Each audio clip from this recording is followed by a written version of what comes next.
大家好，我是田园，今天给大家分享一个蒸年糕的做法。首先我们在150克红枣里面先加入适量的开水，把它们先浸泡15分钟左右。接着我们在大碗中先准备220克的糯米粉，然后再加入80克的大米粉，最后我们再加入30克的白糖，然后用筷子先把它们充分搅拌均匀。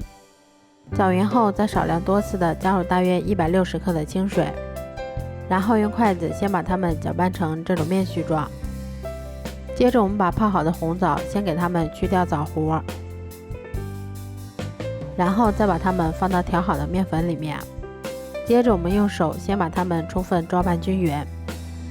抓匀后我们再取适量的面剂，先在手心处把它攥成圆球，然后再用大拇指在中间给它戳成小窝窝的形状。